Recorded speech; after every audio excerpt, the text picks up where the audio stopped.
Okay, we're going to look at the 5.4 classwork on incenters. First, we're going to prove that the three angle bisectors of a triangle are always concurrent, meaning they all intersect at a single point.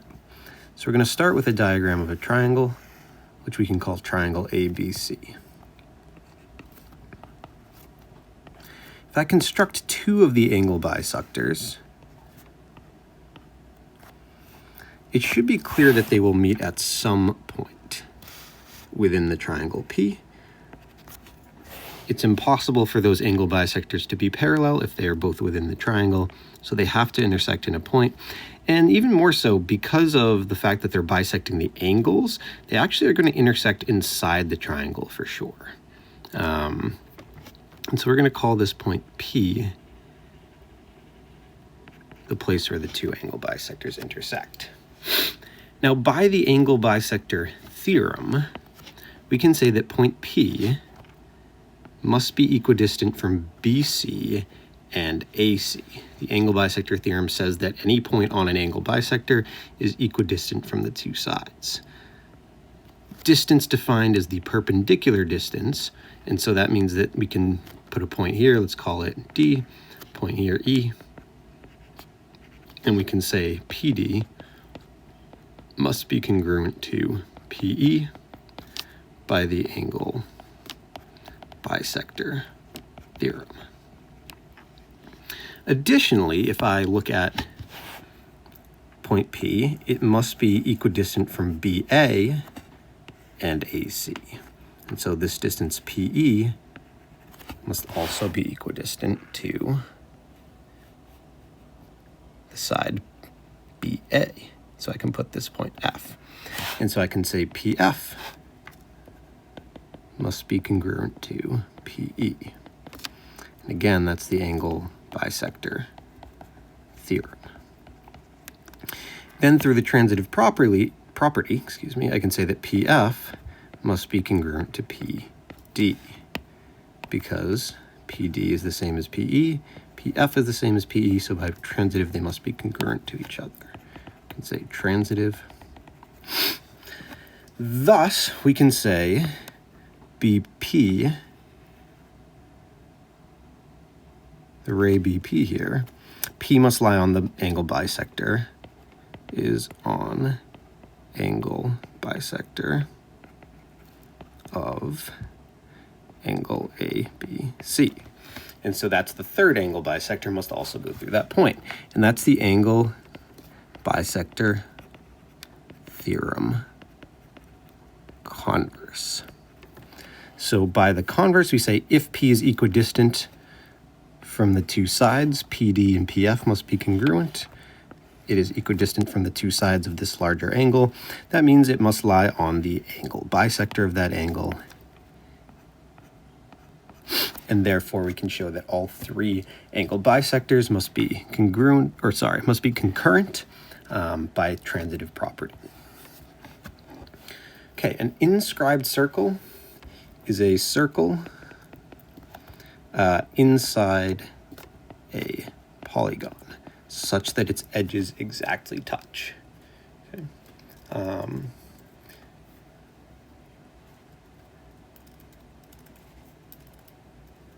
looking up a little bit more official of definition. It's not that much better. It's tangent to the three sides, we'll say. Tangent to the three sides. And so what that would look like is a triangle. And then within that triangle, we would have a inscribed circle such that it is tangent to the three sides of that triangle. And that's about as good as I'm going to get there. The incenter of a triangle, incenter of a triangle is the point of concurrency of the three angle bisectors of a triangle. So the incenter from that proof we just did a minute ago would simply be point P. It's the center of that circle that is inscribed in a triangle.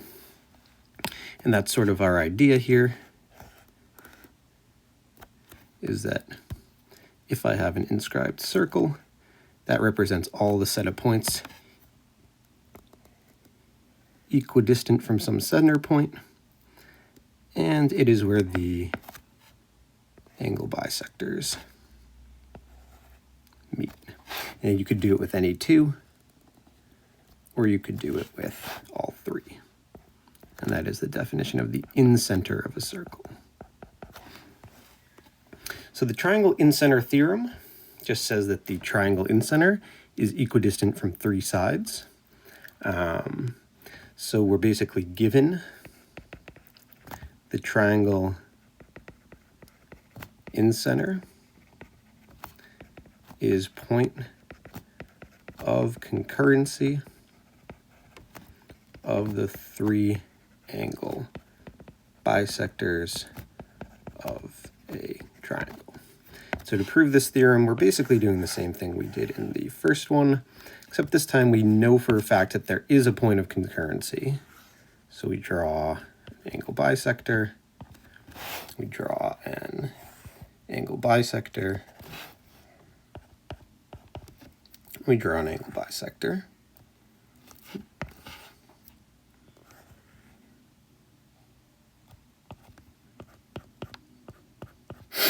And our proof would look something like this. If we have a point here, since it lies on the angle bisector of this angle, we can say for sure it must be equidistant from this side and this side. Since it lies on the angle bisector of this angle, it must be equidistant from this side and this side. Now by transitive property, we can see it's equidistant from all three sides. You could even do the third angle bisector and say since it lies on the angle bisector of this angle, then it must be equidistant from this side and this side. So you only need two, much like with the circumcenter, but we were able to prove that the incenter is equidistant from all three sides of a triangle. So incenter is equidistant from the three sides of a triangle. And that means we could inscribe a circle inside of that triangle with the center point as the incenter. And apparently this drawing isn't good enough to recognize it as a circle, but center of inscribed circle is the incenter. Okay. All right, so we got a couple exercises. So first of all, these ones are either going to use angle bisector theorem or perpendicular bisector theorem. So if I look at this, I see right now that this is the perpendicular bisector. It's bisecting the side segment. We can see that for each set of segments. And thus I'm using the perpendicular bisector theorem. Perpendicular bisector is equidistant from the vertices.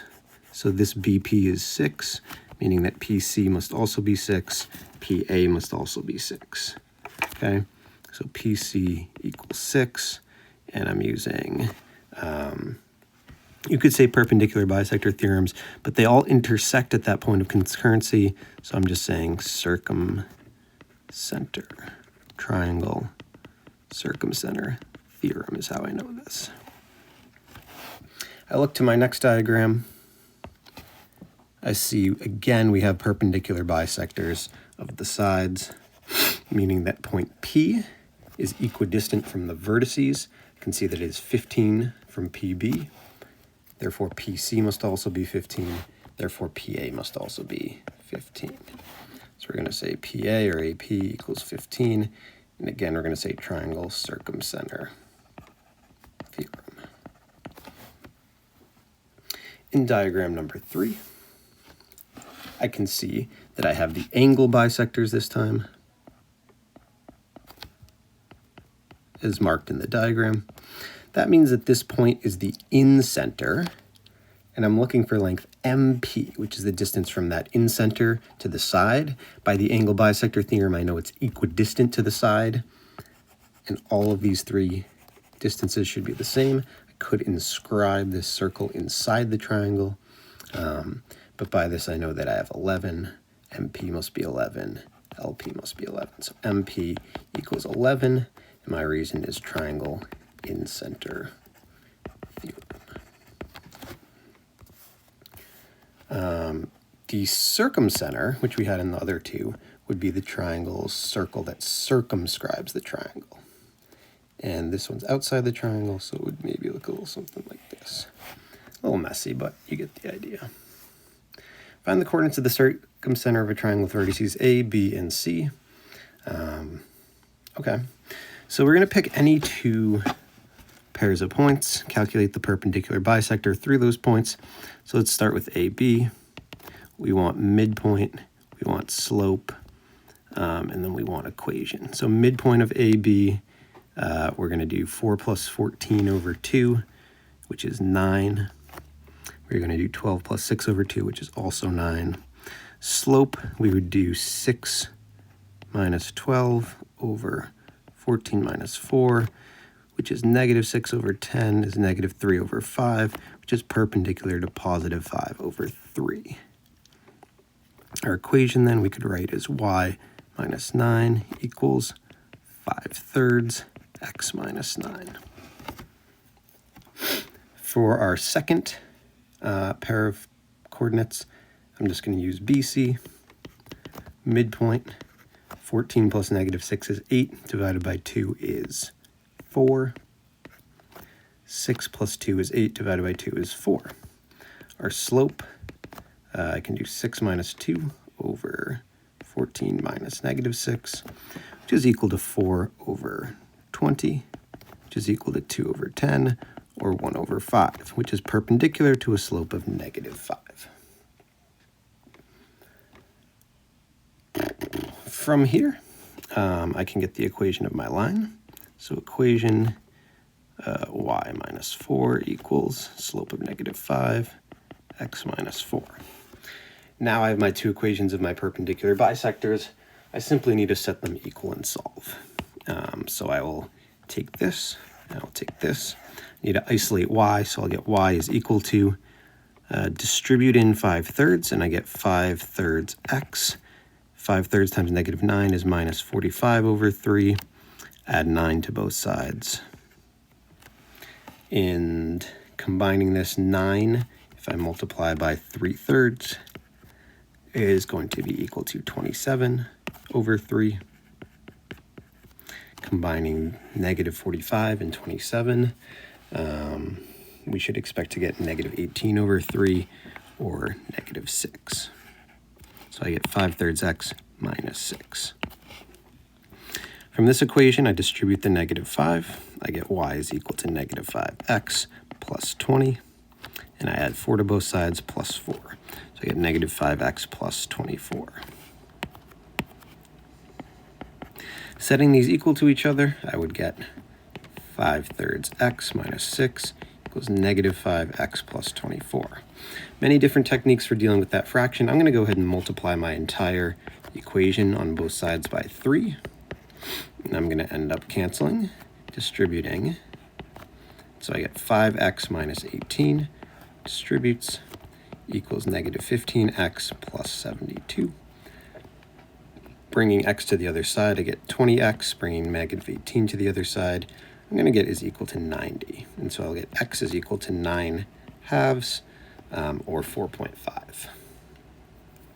Plugging that back into either equation, I'm going to choose to plug it into this equation, leaving me with y is equal to negative 45 over 2 plus 24. 24 can be written as 48 over 2. Combining those, I get y is equal to 3 over 2. And so I can write my final coordinate of the circumcenter as 9 over 2, 3 over 2, or 4.5, comma, 1.5. Okay. So be really deliberate when you do the algebra with these. It's easy to make a mistake. There are some parts like calculating the midpoint where I sort of glossed over. I recommend for you to write out every step, particularly if you're doing this on a test. But if you follow each process and take it bit by bit, you should be okay. I really like this next problem here. It's a pretty cool one. It says, in figure below, D is the incenter of triangle ABC. And so, if measure of angle A is 70 degrees, and measure of ABC is 60, find the measure of angle BDC. So ABC is 60. If this is the incenter, that means that this is an angle bisector, so this must be 30 and 30. From a triangle being 180 degrees, I can subtract angle A and angle B and get that angle C must be 50. Since it's an angle bisector, DC, since D is the incenter, this must be 25 and 25. And then to find the angle, BDC here, I would simply need to do 180 minus 30 minus 25. It's 180 minus 55, which should give me 125 degrees. Could repeat this process if ABC was 40. So let me erase. If ABC is 40, that means because it's on an angle bisector, we have 20 and 20. We could do 180 minus 40 minus 70, or to match before, we'll do minus 70 minus 40, which is going to equal 70. Splitting that in half, we would have 35 and 35. And we would get 180 minus 20 minus 35. It's the same thing as 180 minus 55, which is going to equal 125 degrees. Rather interesting that we get the same thing whether ABC was 60 or 40. Part C builds on that fact. If measure of angle A is 70 degrees and the measure of angle ABC is unknown, find the measure of angle BDC. And so what I'm going to do is I'm going to call this X, I'm going to call this Y. And that means that this would also be X and this would also be Y. Right away, I know that 180 is equal to 70 plus 2x plus 2y. If I add this angle plus this whole angle plus this whole angle, I have a triangle, which must give me 180. Manipulating, I get 110 equals 2x plus 2y. Dividing everything by 2, I get 55 is equal to x plus y. I know this must always be true. Okay, if I zoom in on this little triangle here, and let me call angle BDC angle Z, I know that x plus y plus z must equal 180 degrees. But I know for a fact from before that x plus y must equal 55. So I'm going to substitute that in for x plus y, and I'll get 55 plus z equals 180. Subtracting, I get z is 125 degrees. So no matter what, that angle there is 125 degrees. So that's a very fun little relationship there. And it's a cool problem in that you wouldn't necessarily immediately think, oh, no matter what A is, no matter what ABC is, that angle has to be the same if we know that A is 70 degrees. So this being 70 degrees guarantees us what this angle must be, 125, which is pretty neat. So this next problem is going to go and look for the same kind of idea. It says segment AD and CD are both angle bisectors, meaning that this angle equals this angle, this equals this, and ABC is 100 degrees. Find the measure of angle ADC. So I can do the same idea. I can call X, X, Y, Y. I can say 180 is equal to 100 plus 2x plus 2y. I get 80 is equal to 2x plus 2y. Divide everything by 2, and I get 40 is equal to x plus y. So this entire set of algebra here follows from the fact that triangle ABC sums to 180. We have angle bisectors, and we just do a little algebraic manipulation to figure out what x and y must sum to. Then we can call this angle here z if we like. We know that 180 must equal x plus y plus c, but we just said that x plus y had to equal 40. And so I'm going to say 180 equals 40 plus z. 140 therefore must equal z. So the A measure of that angle ADC must be 140 degrees. Question 9. A triangle has a circumcenter at 2, 3 and one vertex at 14, negative 2. Find a possible coordinate of another vertex of the triangle. So we need to figure out if we have a triangle, circumcenter 2, 3, and a vertex at 14, negative 2. We would like to know what the distance between these are. We can use the distance formula. We can use the Pythagorean theorem. The difference in the x-coordinates here is 12. Difference in the y-coordinates is 5. 5, 12, 13 is a Pythagorean triple. So I know already that this is going to have a distance of 13. But just for the sake of seeing it, I can do this out. 169 is what we get when we add them together. Square root of 169 is c, which is 13. Okay, so that means that the distance between these points is 13, meaning the distance from this center point, the circumcenter, and the vertex must be 13. So the set of all possible points is represented by this circle. The easiest points to figure out where they are would then just be to go, and this circle is not particularly well drawn.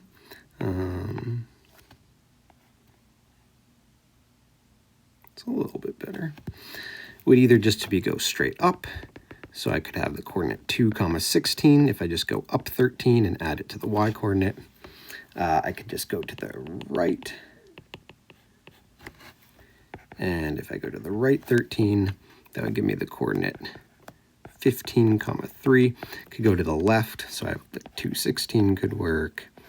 I could go to the left. Could go to the right, 15, 3. I could go to the left, so that would be 2 minus 13, which would be negative 11, 3. I could go down 13, so I could get 2, negative 10. I could use this 5, 12 relationship, and I could repeat that in other directions. So I could go 5 this way and 12 this way. So 5, 12. Adding 2 to 5 would give me 7. Adding 12 to 3 would give me 15.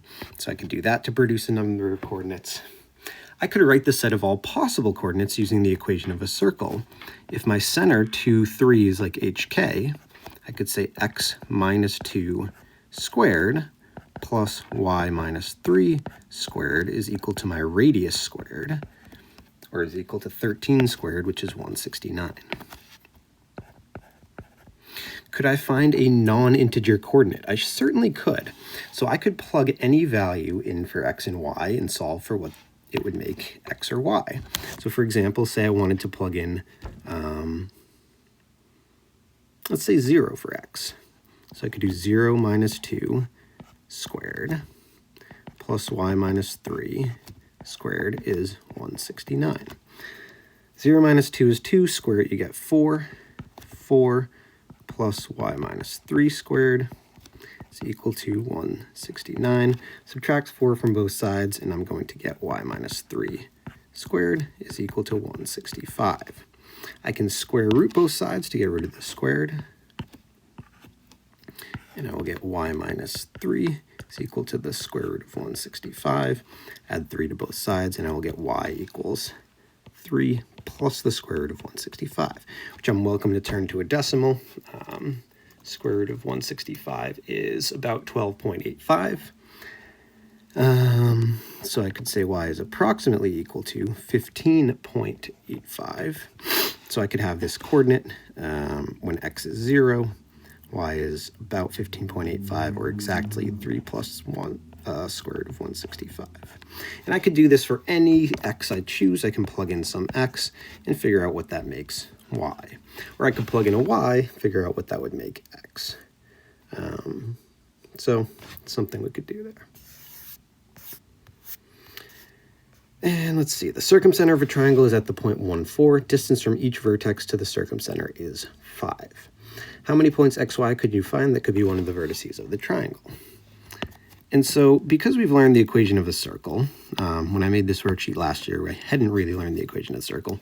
This is going to be a lot easier because we can create this generalized formula. And the shape is going to be the shape of a circle. So distance from each vertex to the edge is 5. So I have 5. Any xy change I have is starting at 1, 4. And so if I wanted to have a coordinate here, x, y, the horizontal change would be x minus 1. The vertical change would be y minus 4, which leads rise to this equation of a circle where I have x minus 1 squared plus y minus 4 squared is equal to 5 squared, or is simply equal to 25. Okay. So that was the Classwork 5.4. The new content was about incenters, really about how the angle bisectors intersect at a point of concurrency that is equidistant from the 3 sides of a triangle. Most of the problems are relatively simple like this, although you could get something that looks like these. That's kind of a neat little fact that comes from the triangle incenter theorem. So I hope you enjoyed watching. Thanks.